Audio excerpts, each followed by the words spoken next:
Irmãos, a graça e a paz do Senhor Jesus. Amém. Que prazer poder servi-los com a palavra hoje à noite. Aqueles que nos acompanham pela internet, sejam todos bem-vindos também, no nome de Jesus. Meus irmãos, vamos abrir nossas Bíblias em Romanos, capítulo 8. Hoje nós estaremos estudando do verso 1 ao verso 11, mas a princípio nós leremos do verso 1 ao verso 4. Vamos pensar um pouco acerca da perseverança dos santos, da maneira inabalável como nós somos alcançados pelo mérito de Cristo na cruz do Calvário, e agora não podemos jamais decair dessa realidade. Nós estamos salvos, nós somos alcançados pelo sacrifício de Cristo, e se de fato nós nos apropriamos daquilo que Ele fez por nós na cruz do Calvário, já nenhuma condenação há para nós. Nós podemos caminhar com a cabeça erguida pelas ruas de Campina Grande, e bem assim, por onde o Senhor nos enviar, porque não temos mais inimigo à altura. Tragada foi a morte na vitória de Cristo Jesus, o pecado já não tem domínio, o pecado já não tem autoridade, nós somos regenerados e caminhamos a passos largos em direção a Jerusalém Celestial. O capítulo 8 de Romanos é, sem sombra de dúvida, o meu capítulo favorito, é o Himalaia da epístola de Paulo aos Romanos, é o ponto mais alto, é o zênite, é o momento em que nós mais nos alegramos, porque aqui nós temos uma síntese de tudo que Paulo esteve nos ensinando até então, para que nós tenhamos essa certeza inabalável de que nós estamos salvos, de que as aflições do tempo presente não podem ser comparadas com a glória que já nos está assegurada no final da nossa jornada. Nós estamos salvos, irmãos, nós vamos para o céu e não há nada que possa mudar isso. Se de fato nós fomos comprados por Cristo na cruz do Calvário, e eu creio que sim, porque nós acreditamos nessa verdade com toda a força do nosso coração. Amém? Então Paulo nos diz assim: agora, pois, já nenhuma condenação há para os que estão em Cristo Jesus. Porque a lei do Espírito da vida em Cristo Jesus te livrou da lei do pecado e da morte. Porquanto o que fora impossível à lei, no que estava enferma pela carne, isso fez Deus enviando o seu próprio Filho em semelhança de carne pecaminosa, e no tocante ao pecado. E com efeito condenou Deus na carne o pecado, a fim de que o preceito da lei se cumprisse em nós, que não andamos segundo a carne, mas segundo o Espírito. Amém? Que Deus proponha a sua palavra ao nosso coração. Vamos orar em nome de Jesus. Senhor, nós amamos o Senhor profundamente, nós agradecemos a Ti, ó Pai, pela honra de nos assentarmos para partilhar a Tua palavra. Muito obrigado. Que o Senhor possa tratar conosco de uma maneira simples, de uma maneira objetiva, para que todos nós possamos compreender estas verdades sublimes que o apóstolo Paulo esteve compartilhando conosco por meio da inspiração do Espírito Santo.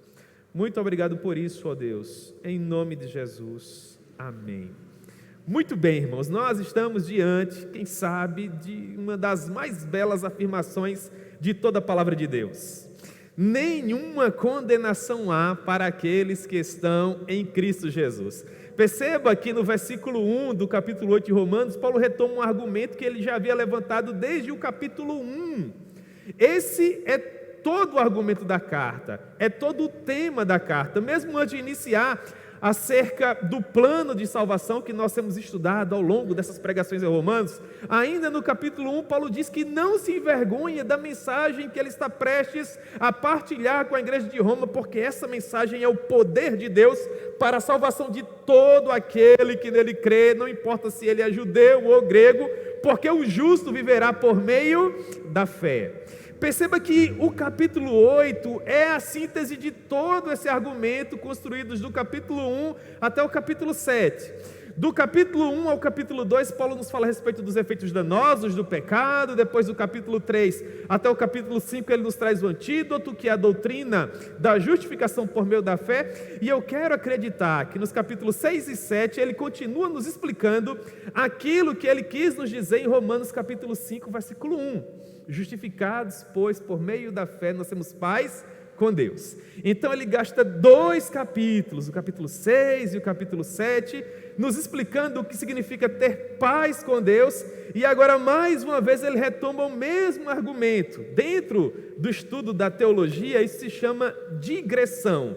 É uma explicação maior dentro de um argumento que já vem sendo explicado. Ele retoma aquilo que já vinha nos falando, agora dizendo: nenhuma condenação há para aqueles que estão em Cristo Jesus. Mas procurando caminhar nestes capítulos, só para trazer à memória dos irmãos o que de fato isso significa, o que nós observamos, perceba, Romanos 1, 16 e 17, eu não me envergonho do Evangelho. Por quê? Porque o Evangelho é o poder de Deus para a salvação de todo aquele que nele crê. É como que se nas entrelinhas Paulo estivesse dizendo: não me importa, a igreja de Roma, se vocês de fato vão se apropriar dessa verdade ou não, o fato de vocês depositarem confiança nela não a diminui, pelo contrário, esse tema maravilhoso que eu compartilho com vocês é toda a verdade que qualquer ser humano deve dar ouvidos, e por isso eu não me envergonho disso. Por quê? Porque é o poder de Deus para a salvação de todo aquele que nele crê. Não importa se a pessoa é de orientação judaica ou de orientação judia, todos os seres humanos que haverão de estar com Cristo na glória só serão salvos por meio de um único meio, qual seja, a justiça que decorre por meio do mérito de Cristo proposto na cruz do Calvário. Mas para que a igreja de Roma viesse a valorizar essa mensagem, ele nos escreve o capítulo 1, do verso 18 até o verso 31, e depois o capítulo 2, os irmãos conhecem isso muito bem. Paulo trata a respeito da ira de Deus pairando sobre os gentios, e Paulo trata depois da ira de Deus pairando sobre os judeus, de modo que depois ele une os argumentos no capítulo 3, dizendo, perceba, a união do capítulo 1, do verso 18 ao 31, com o capítulo 2, faz a seguinte afirmação: todos pecaram. É isso que ele procura com esses 2 capítulos iniciais, provar que todos pecaram e destituídos estão da glória de Deus. Quando ele finalmente consegue a atenção da igreja de Roma, quando ele finalmente consegue também a nossa atenção, visto que esse documento é escrito para toda a cristandade, tem transformado realidades ao longo desses milênios, ele agora nos oferece o antídoto, ele agora nos oferece o remédio. Qual o objetivo de Paulo? É nos fazer valorizar o sangue de Cristo na cruz, é fazer com que nós venhamos a observar as marcas dos cravos nas mãos e nos pés dele, o seu lado transfixado pela lança, a sua cabeça depauperada pelos espinhos, e finalmente poder dizer, isso foi por mim. Porque quando finalmente nós chegamos ao capítulo 3, no versículo 22, ele diz que nós satisfazemos a justiça de Deus, ou seja, nós afastamos a ira, nós afastamos a condenação por meio da fé em Jesus Cristo. Esse é o antídoto, esse é o remédio, que afasta de sobre nós a ira, que retira de sobre nós a condenação. E esse antídoto, esse lenitivo, é oferecido a todos, justiça de Deus para todos e sobre todos os que creem, porque não há distinção. Não há distinção. E vocês lembram, não é?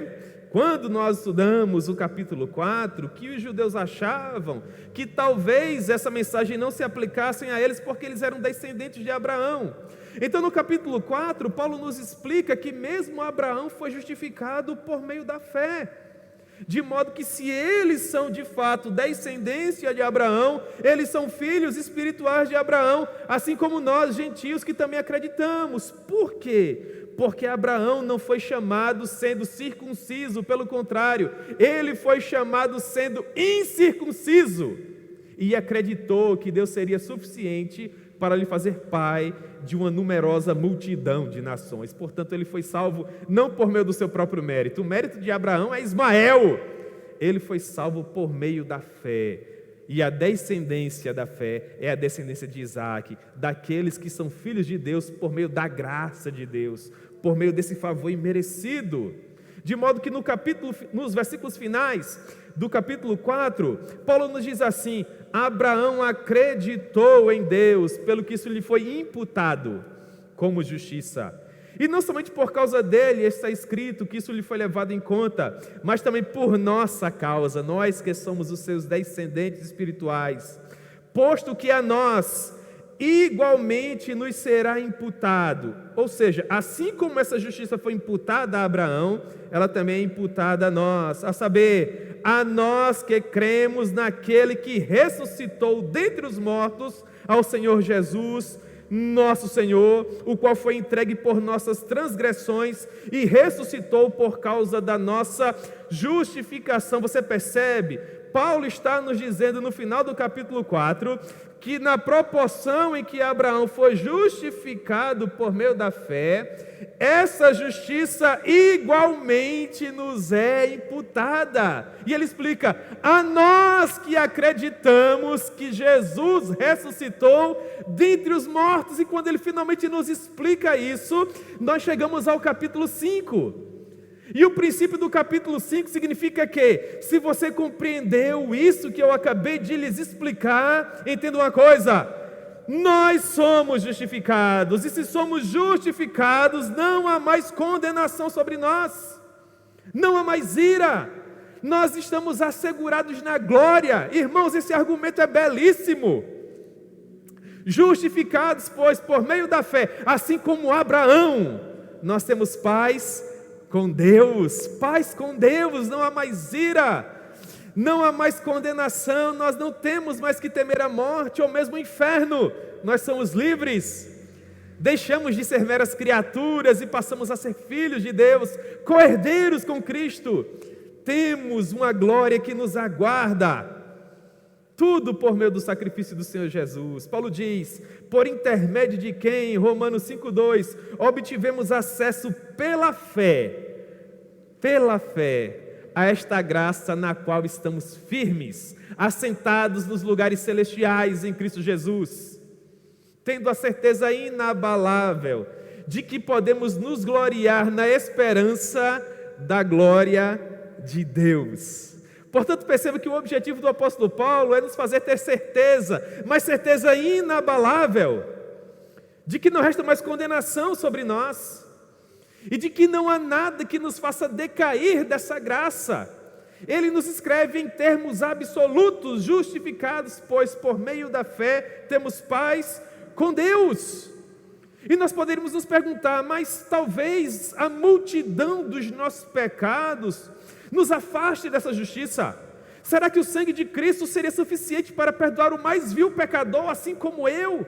O apóstolo Paulo, por exemplo, se considerava o príncipe dos pecadores.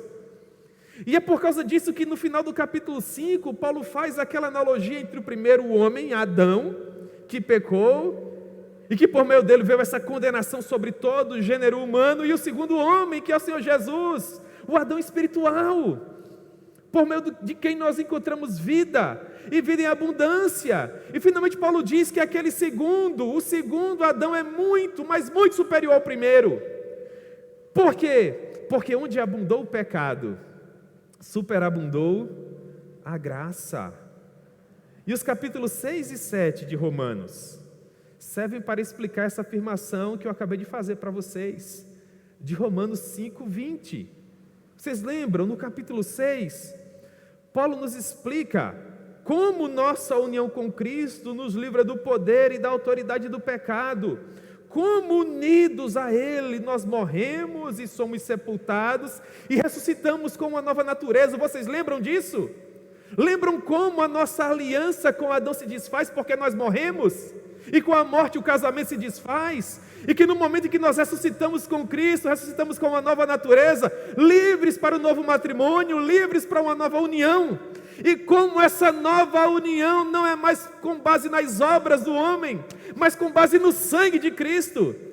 E agora categoricamente Paulo nos afirma que essa aliança jamais poderá ser destruída, porque é uma aliança eterna firmada no sangue de Jesus. Vocês lembram do texto da ceia?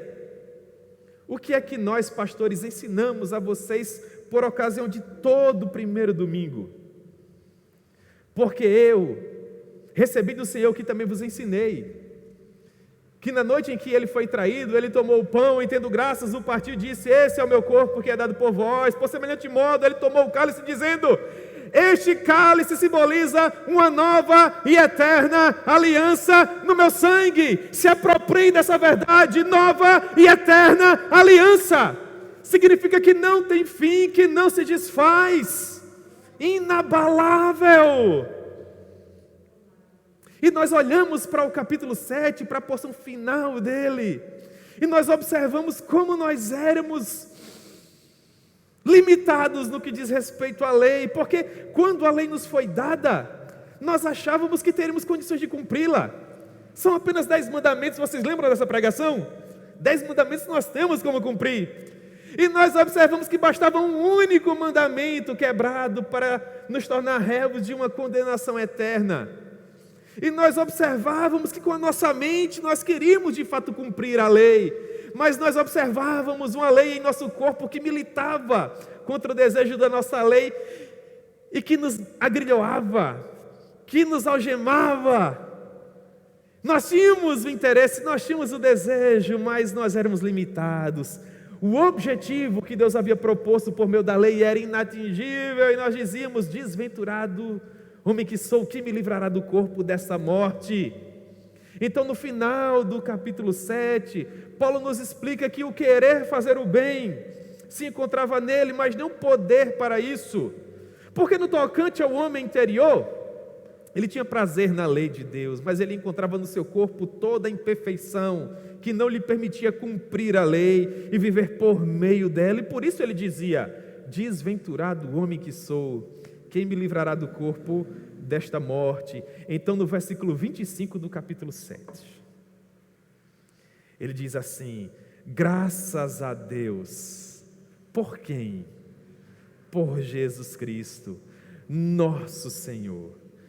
De maneira que eu, de mim mesmo, com a mente sou escravo da lei de Deus, mas segundo a carne da lei do pecado. Contudo, isso não significa que eu decaio dessa graça na qual eu já estou firme. Isso não significa que o pecado pode me afastar do meu Deus que sangrou por mim na cruz do Calvário. Não, isso só significa que eu compreendi o poder da lei, que eu não sou salvo por meio dela, que não é por conta da força do meu braço ou do poder do meu intelecto que eu sou salvo. Não, se nós fôssemos salvos pelo que nós podemos fazer, irmãos, nós já estaríamos condenados. Se qualquer aspecto da salvação dependesse de nós, ninguém se salvaria, porque a gente ia falhar, irmãos. Nós acertaríamos hoje, quem sabe amanhã, mas um dia nós erraríamos, e quando nós errássemos, nós seríamos condenados. Louvado seja o nome do Senhor, que nenhum aspecto da nossa salvação depende de nós. Toda a nossa salvação depende tão somente de Cristo. Nós apenas nos apropriamos dela por meio da fé. Vocês lembram? Onde pôs o orgulho do homem? Romanos 3,27 foi de todo excluído. Por que lei? Das obras? Não, pelo contrário, pela lei da fé. Concluímos, pois, que o homem é justificado. Qual o contrário de condenação? Justificação. Concluímos, pois, que o homem é justificado por meio da fé. Por meio da fé. Paulo explica todo o argumento. E ele agora retoma o argumento. Por que toda essa introdução? Porque o capítulo 8 é só isso, irmãos. Você olha para esse versículo 1 e é tudo isso que esse pois significa. Agora, pois, ou seja, com base em tudo isso que eu acabei de explicar para vocês, nenhuma condenação há para aqueles que estão em Cristo Jesus. Vocês precisam compreender isso. Escrever isso sobre as tábuas de carne do coração de vocês, para que vocês possam andar de maneira triunfante sobre as ruas de Campina Grande. E ele continua: porque a lei do Espírito da vida em Cristo Jesus te livrou da lei do pecado e da morte. Porquanto que fora impossível a lei no que estava enferma pela carne, isso fez Deus enviando o seu próprio Filho em semelhança de carne pecaminosa e no tocante ao pecado. E, com efeito, condenou Deus na carne o pecado, a fim de que o preceito da lei se cumprisse em nós, que não andamos segundo a carne, mas segundo o Espírito. Porque já nenhuma condenação há para os que estão em Cristo Jesus. Do verso 2 ao verso 4, Paulo vai nos fazer essa mesma síntese que eu acabei de apresentar para vocês. Perceba as partículas de explicação que ele usa nos versos 2 e 3. Nenhuma condenação há para os que estão em Cristo Jesus. Por quê? Por que nenhuma condenação há? Versículo 2: porque a lei do Espírito da vida em Cristo Jesus te livrou da lei do pecado e da morte. A lei do Espírito da vida, que nós encontramos no capítulo 7, versículo 6. Agora, porém, libertos da lei, Romanos 7,6, estamos mortos para aquilo a que estávamos sujeitos, de modo que servimos em novidade de espírito e não na caducidade da letra. Agora, porém, libertos da lei, estamos mortos para aquilo que estávamos sujeitos. Capítulo 6 de Romanos: quando você morreu e foi sepultado com Cristo, toda a autoridade e poder do pecado foi retirado sobre você. Você foi transportado do império das trevas para o reino do Filho do seu amor. Porque nenhuma condenação há, porque a lei do Espírito da vida te livrou do espírito da morte em Cristo Jesus. E esse livrou, ele está conjugado num tempo verbal que só existe na língua em que o Novo Testamento foi escrito, um tempo chamado aoristo. O que significa esse tempo, esse modo verbal? Que essa verdade se concretizou no passado e se consumou de uma vez por todas. Ele te livrou da lei do pecado e da morte. É um fato consumado, não há nada que desabone isso. Se você foi dado pelo Pai ao Filho, se você se apropriou da mensagem das boas novas do Evangelho por meio da fé, não há nada que lhe afaste da glória, não há nada que lhe afaste do céu. Esse é o argumento do capítulo 8, essa é a perseverança dos santos, que o sacrifício de Cristo é suficiente e eficaz, e não há nada que nos faça decair dessa graça. Justificados, pois, por meio da fé temos paz com Deus, agora nenhuma condenação há para os que estão em Cristo Jesus. Versículo 3, por quê? Porquanto, ele continua explicando o que foi impossível à lei. Isso já nos foi explicado. A lei não servia para salvar, a lei servia para provar que nós éramos pecadores. Por isso, Deus colocou um patamar tão elevado para ninguém conseguir. Deus só queria provar que nós estávamos condenados, porquanto o que fora impossível à lei, no que estava enferma pela carne. O que significa esse estar enferma pela carne? Capítulo 7, a lei é santa e justa e boa. Mas a lei, sendo santa, justa e boa, precisava de algo que não é santo, nem justo, nem bom para ser cumprido. E por isso ela estava limitada. O Lloyd Jones nos dá um exemplo maravilhoso. Pense numa enxada. A enxada é de metal, é praticamente indestrutível, mas o cabo é de madeira. Quando você está capinando o mato e aquele cabo se quebra, significa que a enxada não serve? Não. A enxada não tem nada a ver com a precariedade do cabo. Essa é uma excelente analogia para que você compreenda o capítulo 7. A lei é santa, justa e boa, mas ela se concretizava por meio de pessoas limitadas, finitas, precárias, e por isso ela jamais teria o poder de salvar. Ela estava enferma pela carne, que somos nós. Mas Deus contorna tudo isso enviando o seu próprio Filho em semelhança de carne pecaminosa. E no tocante ao pecado, por que semelhante? Porque Jesus, assim como nós, nunca pecou. Nós somos pecadores, mas Jesus é perfeito. Portanto, ele tinha semelhança de carne pecaminosa. Jesus não era pecador. E no sacrifício do Filho, o Deus Pai condenou na carne dele o pecado. Com que objetivo? Versículo 4. Onde Deus queria chegar com tudo isso? Fazer com que o preceito da lei se cumprisse em nós. O que Deus queria com a lei? Perfeição. Deus encontraria essa perfeição em nós? Jamais. E por isso ele envia quem? O seu Filho. Então, por meio do sacrifício dele é que nós nos apropriamos dessa perfeição. Vocês compreendem isso?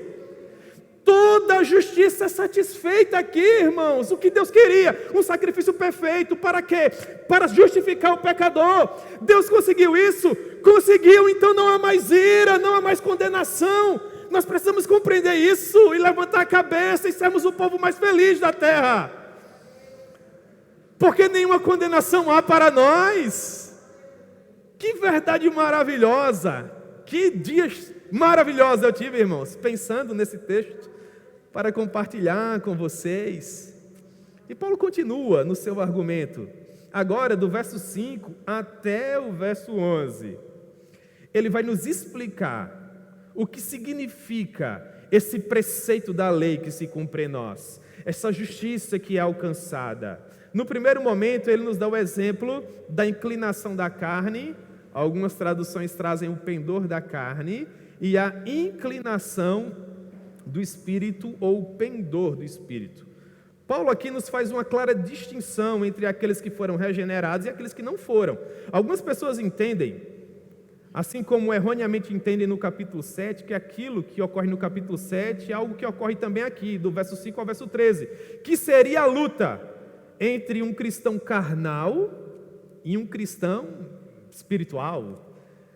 Até propor isso, irmãos, fica difícil do ponto de vista bíblico. Porque quando você olha para todo esse argumento construído por Paulo, você consegue conceber um cristão carnal? Um cristão mundano? É impossível, isso não existe. Portanto, o que nós aprendemos aqui é o mesmo que aprendemos no capítulo 7. Que a diferença reside entre aquele que é salvo e aquele que não é, entre aquele que é justificado e aquele que não é justificado. Há algumas outras pessoas que entendem que o que Paulo está explicando aqui é santificação. Eu entendo que nós estamos aqui andando dentro dessa seara chamada santificação. Mas o objetivo de Paulo, dentro desses versículos que nós vamos estudar agora, não é necessariamente explicar santificação. Por quê? Porque o oposto de condenação não é santificação. O oposto de condenação é justificação. E é isso que ele nos explica aqui. É isso que nós precisamos aprender. Portanto, o cerne dessa distinção entre a inclinação da carne e a inclinação do espírito reside no fato de que nós, e eu me refiro aos que fomos justificados por Cristo, estamos completamente seguros nele. Seguros. Por quê? Porque nós não andamos mais segundo a carne, leia-se, segundo os desejos pecaminosos, postos em realce por meio da lei. Vocês lembram, capítulo 7, que a lei estabelecia os mandamentos e aquilo que era proibido causava em nós o desejo de cometer aquilo?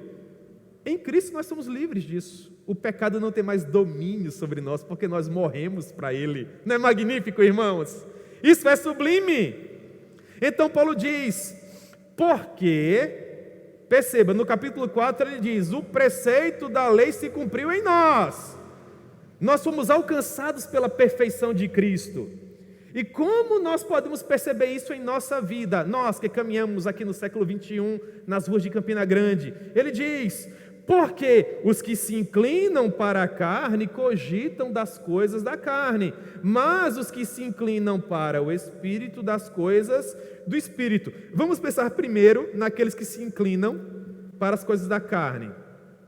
Os que se inclinam para a carne cogitam das coisas da carne. O que seria esse cogitar? Aqui nós começamos a separar quem é salvo e salvo para sempre e quem não é. São os frutos que nós estamos produzindo. É o nosso estilo de vida, é a água doce que jorra de nós. Nós sabemos, irmãos, se nós estamos indo para o céu ou não. Pelo amor de Deus, irmãos. Depois de tanto tempo estudando e caminhando, são verdades que para nós já são óbvias. Eu sei qual é a inclinação do meu coração, eu sei se eu estou unido a Cristo ou não. Eu não estou dizendo que você não vai errar e falhar. Nós já avançamos tudo isso, irmãos. Vocês já são doutores em Romanos nos capítulos iniciais. Nós ainda pecamos, mas o pecado é digam para mim, acidente. Você não agenda, você não tem prazer, você não tem aquele esqueleto escondido dentro do seu armário. Não, eu dava os exemplos. Qualquer pessoa pode atender o seu telefone, qualquer pessoa pode ter acesso às suas redes sociais. Você é uma nova criatura. Vocês lembram de tudo isso? Portanto, percebam, o que seria se cogitar? Seria pensar nas coisas terrenas. Contudo, isso não significa apenas que os não cristãos pensam nelas ocasionalmente. Não, eles pensam nessas coisas acima de tudo. São nas coisas terrenas que eles pensam habitualmente. A propensão deles, a inclinação do pensamento deles é sempre para aquilo que é terreno, para aquilo que é mundano. Porque as coisas terrenas, mundanas, são as que mais lhe agradam, são as que mais lhe causam satisfação. E, portanto, eles buscam isso com todas as suas forças. Isso significa cogitar as coisas da carne, é não conseguir parar de pensar, é planejar, é ter prazer nelas. E o que seria essa ideia de carne? Nós já levamos para as questões da sexualidade, das perversões sexuais, mas não, irmãos, permeia todo o nosso imaginário, permeia todas as áreas da nossa vida. Ser mundano é ter prazer em qualquer área, em qualquer coisa, que não necessariamente agrade a Deus. Porque todos os aspectos de uma vida sem Deus apontam para o fato de que você precisa dessa transformação radical em sua vida. Então eu posso fazer essa reflexão e você também pode fazer. A que se inclina o seu coração? Mas não por alguns minutos, ou por uma manhã, às vezes por alguns dias. Nós cristãos podemos nos enamorar, irmãos, com o mundo, mas em algum momento nós percebemos que aquele caminho é um caminho de morte, que não agrada a Deus. Então nós nos arrependemos e nós pedimos perdão e voltamos para um bom caminho com o coração quebrado, com o desejo de que aquilo não aconteça nunca mais, porque dói, magoa, machuca, nos retira o sono, a paz, o apetite, porque nós não pecamos mais contra a lei, nós pecamos contra o amor que verteu todo o seu sangue na cruz.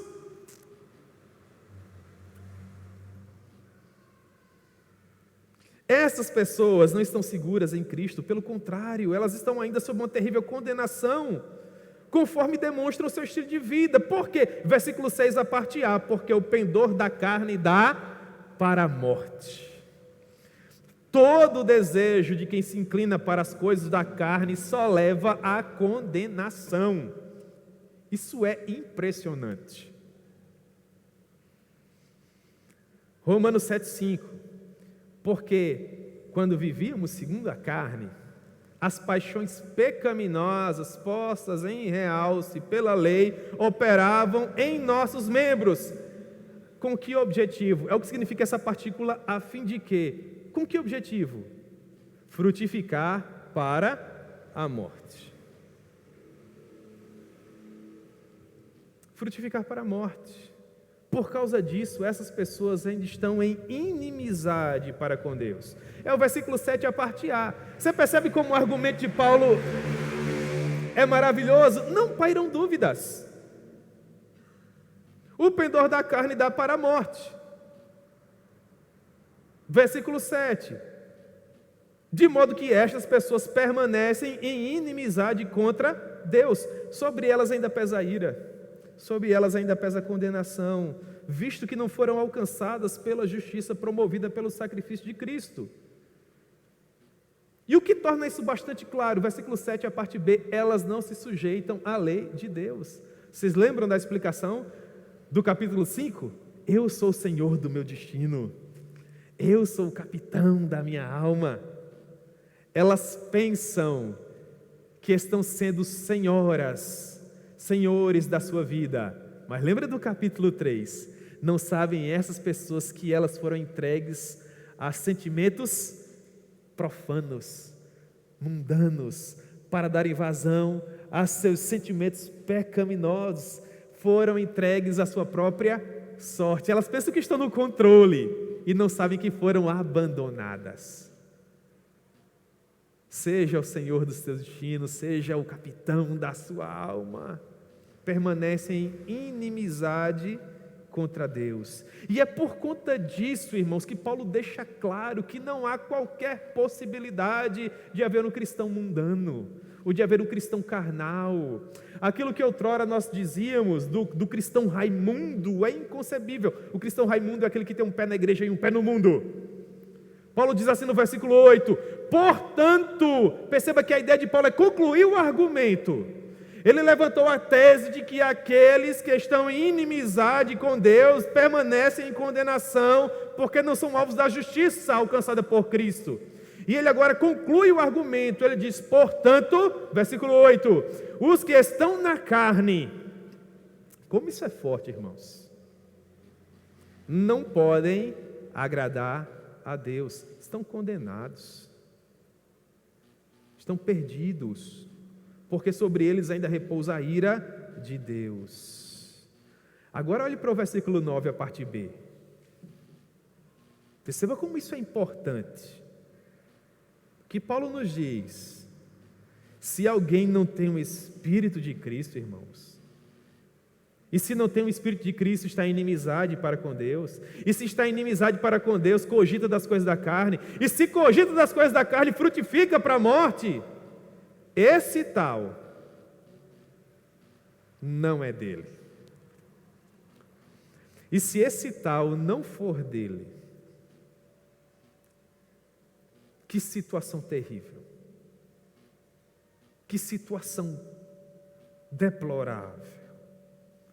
Então vocês percebem, só pela maneira com que vocês estão chocados, como é real a verdade na qual nós habitamos, que nenhuma condenação há para nós, porque eu tenho certeza absoluta que enquanto eu estou explicando o que é o pendor da carne, vocês estão aí: misericórdia, está repreendido, misericórdia, eu não quero isso para a minha vida, meu Deus do céu, me afasta essa condenação, eu quero ser teu filho, eu quero estar na glória, eu quero fazer parte dos que se inclinam para o Espírito. Você está travando essa luta dentro de você agora, então você é salvo, meu irmão, porque quem não é não está nem aí. Quem não é, quando muito, pode ter remorso ouvindo uma mensagem como essa, ou ficar um pouco preocupado, mas quando ele sair por essas portas, ele vai olhar para a mulher bonita que vai passar, e ele vai desejá-la, vai cobiçá-la, vai buzinar para ela, vai acompanhar com o carro ou com a moto, ou então vai procurar por coisas que não agradam a Deus nas suas redes sociais. Por quê? Porque ele só se inclina para isso. É a natureza dele que não foi transformada. Ele não tem como frutificar para a vida, porque a natureza dele não permite isso. Mas os que se inclinam para o Espírito, esses cogitam das coisas do Espírito, o coração deles verdadeiramente tem um encontro com Jesus e procura viver para a maior glória de Deus, e a vida deles demonstram que eles se inclinam para esse estilo de vida, irmãos. O reino dos céus é um reino de consciência. Versículo 6, a parte B: o pendor do Espírito dá para a vida e paz. Isso significa dizer que quem se inclina para as coisas do Espírito não terá problemas? Que coisas ruins não acontecerão com ele? É claro que não. Quem se inclina para as coisas do Espírito, você pode conversar com qualquer amigo do trabalho dele. Quem é fulano aqui? Quando muito pode dizer que é calado ou que é chato, mas isso, irmãos, não nos desabona perante Deus. O que nos desabona é dizer: tem um amante aqui, promete e não cumpre, compra e não paga, mas aspectos de personalidade não vai colocar ninguém no inferno, não. Existem aqueles que são mais expansivos, existem aqueles que são mais tímidos, existem aqueles que falam mais e aqueles que não falam menos, e nem Jesus agradou a todo mundo. Eu quero saber, irmãos, é de testemunho, é de novidade de vida.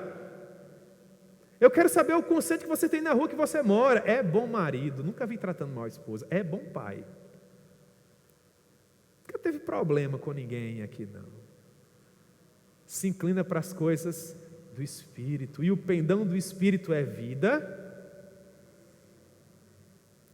Assim como aquele que frutifica para a morte, quem se inclina para o Espírito frutifica para a vida. O pendor do Espírito é vida, e o pendor do Espírito é paz. Irmãos, 99% dos problemas que nós temos, não na nossa igreja local, mas em todas as igrejas evangélicas espalhadas por todo o mundo, tem a ver sempre com as mesmas pessoas. Estourou um problema na igreja por conta de uma fofoca. Quem está envolvido é fulano, fulano, fulano. Ah, teve um problema no relacionamento de fulano porque disseram uma coisa que não aconteceu e a bomba estourou, tem muita gente magoada. Meu Deus do céu, quem foi que disse? Foi fulano. Ah, quem? Ah, Beltrano. Irmãos, são sempre as mesmas pessoas. É uma verdade inafastável. Por quê? Porque quem não tem o Espírito vai se inclinar para fofoca, vai se inclinar para disse-me-disse, vai procurar saber o que é que está acontecendo, quem é assim, quem é assado, quem fez isso, quem fez aquilo, quem namora com quem fez isso com quem, tal. Quem tem o Espírito não se preocupa com isso, ele não tem agenda para isso, a vida dele não comporta tempo para isso, irmãos. Quem tem o Espírito não vai passar meia hora, 1 hora, 2 horas na rede social procurando saber quem está com A, quem está com B, quem foi para A, quem veio para B. Nós não temos tempo para isso, nós estamos em guerra, há uma missão, vidas estão perecendo, a nossa inclinação é outra. Vocês conseguem concluir isso? Estas pessoas não estão mais na carne. Versículo 9, a parte A. Vós, porém, não estáis na carne, mas no Espírito, se de fato o Espírito de Deus habita em vós. Vai conversar com quem tem o Espírito de Deus. É maravilhoso, irmãos, é sublime. Você caminha pelas ruas de Campina Grande e encontra com outro cristão e alguém te pergunta, você faz parte de que igreja? Você diz assim, da igreja do fulano. E as pessoas falam assim, que coisa maravilhosa, fulano é uma bênção. Por que diz isso? Porque tem o Espírito de Deus.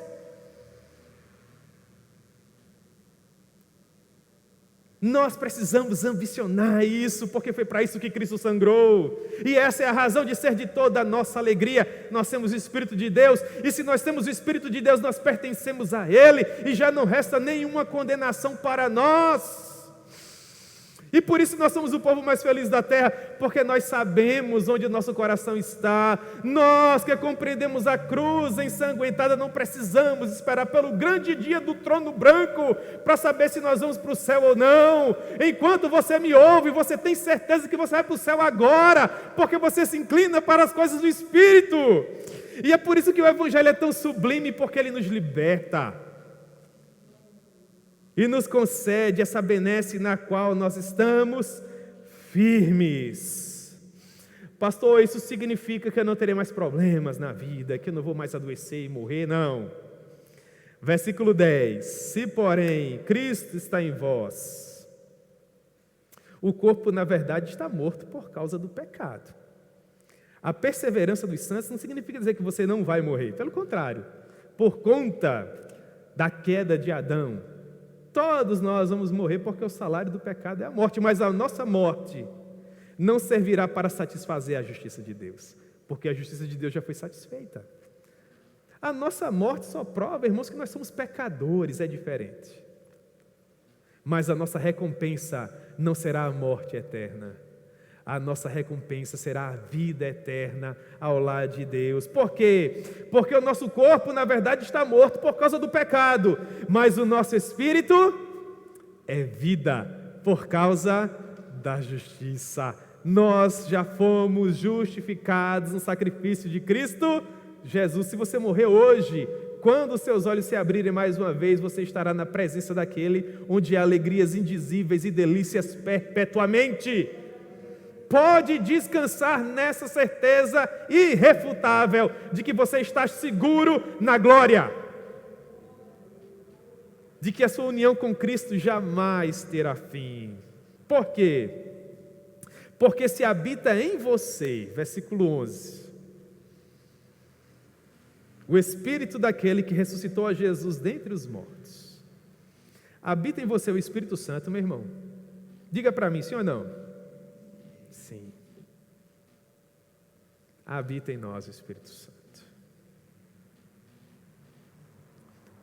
Se habita em nós o Espírito Santo, aquele que ressuscitou a Jesus dentre os mortos. Jesus ressuscitou. Você percebe que Paulo fala em termos absolutos? Habita em você o Espírito Santo, é você habita. Você diz sem dúvida, habita. Esse Espírito Santo que ressuscitou Jesus, Paulo diz, também vai ressuscitar você. Aleluia! Esse mesmo que ressuscitou a Jesus vai ressuscitar você, por meio desse mesmo Espírito que habita em você. E você não tem o que dizer senão glória a Deus por isso. Agora, pois, já nenhuma condenação há para aqueles que estão em Cristo Jesus. Por quê? Porque o Espírito que ressuscitou a Jesus habita em você. E esse mesmo Espírito que ressuscitou a Jesus haverá de ressuscitar você no último dia. E se você permanecer vivo por ocasião do arrebatamento, Ele vai transformar o seu corpo de corruptibilidade num corpo de incorruptibilidade. E você será levado até as nuvens para o encontro com Deus. E a sua alegria nunca mais terá fim. Paulo nos fala em termos absolutos. Não pode haver dúvidas. Você está salvo. Você está salvo. E depois nós vamos observar que todo o resto do argumento no capítulo 8 é apenas para provar o que Paulo nos disse no versículo 1. Dos versos 1 ao verso 11, Paulo fala com base na analogia do pendor, da inclinação, do espírito ou da carne, para você dizer assim, eu tenho certeza, eu sou filho de Deus, eu me inclino para o espírito. Eu falho, eu erro, eu falo bobagem às vezes, eu magoo pessoas, mas isso não é uma constante, isso não é a minha vida, isso está morto para mim, eu sou uma nova criatura. Quando eu peco, eu choro, eu me magoo, eu me entristeço. Se eu não pedir perdão, eu não tenho paz. Meu irmão, se você é assim, você vai para o céu. Eu quero que você saia daqui com essa certeza, porque esse é o objetivo de Paulo. Depois ele vai dar o exemplo da herança. Ele vai dizer, olha, não tenha dúvida não de que você vai para o céu, porque assim como Cristo recebeu a herança dele na glória, a sua está reservada, do verso 12 ao verso 17. Depois ele vai dizer, olha, não tenha dúvida de que você vai para o céu, não sabe por quê? Porque o sofrimento do tempo presente não há de se comparar com a glória que já te aguarda no final, do verso 18 ao verso 25.